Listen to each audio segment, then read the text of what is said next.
కొట్టినడు వాడికి వెళ్ళి మళ్ళీ కాన స్వామి వంట ఉన్నాడైనా నా వీరభద్ర స్వామి బండి కొట్టిన వాళ్ళకి పేరు వస్తుంది, బంద్ చేసిన వాడికి పేరు వస్తలేదన్నా. నువ్వు బంద్ చేయాలని నేను బంద్ కొట్టాలన్నప్పుడు వీరభద్రుడు అన్నాడు, తమ్ముడా ఎనకల కుక్కలు ముద్రలేదు తమ్ముడా నీ కర్మ కాదా అన్నాడంట. ఎప్పుడైతే కావాలి కయ్యం పోవాలి ప్రాణం అన్నప్పుడు వీరభద్రుడు బంద్ చేసినప్పుడు మళ్ళీ బంద్ కొట్టినప్పుడు ఆగదాల కద్దా అక్కడ వెళ్ళి బాయే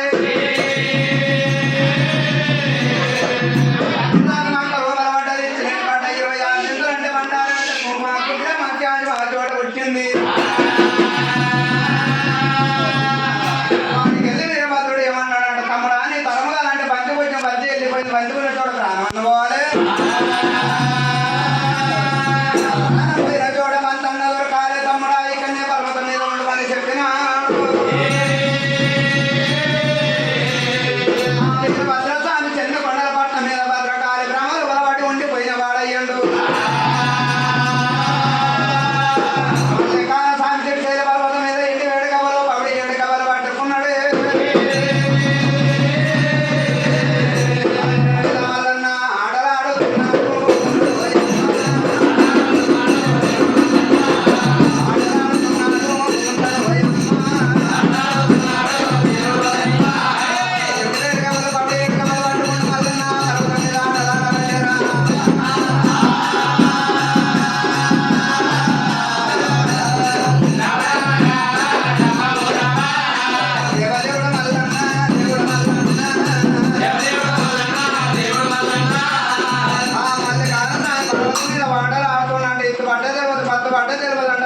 స్వామికి అందరి ఆటలు ఆడేది ఎవరు కళ్ళ కుదురు వెళ్ళిన కొండ కైలాసం సంగమయ్య దోషుడు ఇద్దరు అని అప్పుడు మళ్ళీ ఈత పడ్డ తెలియదు పత్త పడ్డ తెలియదు. ఎప్పుడైతే ప్రేమలు పెట్టి మొక్క మీద మార్పులు కొట్టియాలి నేను వాడు నిన్న నేను మొండివాడు కాదు కళ్యాణం ఆడలేదు.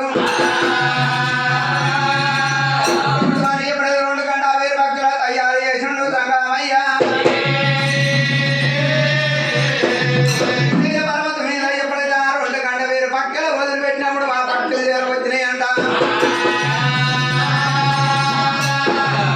బాలవీరుడా ఇంకా నేను మండి వాడు వచ్చే వాడు కాదు కళ్యాణం వాళ్ళు ఏరు బట్టి పొగ జరగలేదు, ఎత్తు పడ్డ తెలియదు, పట్టు పడ్డ తెలియదు అని అన్నాయంట. ఆడలన్నప్పుడు భగవంతుడు మల్లన్న ఆడే ఆడి ఆడలు ఆ చూడ ఆగినాడే. భక్తులకు నాటు ఎందుకు నా పాడు ఎందుకన్నాడే. బొమ్మ వచ్చింది వంట పట్టింది వరకు బొమ్మ చూలం చేత పట్టినాడు.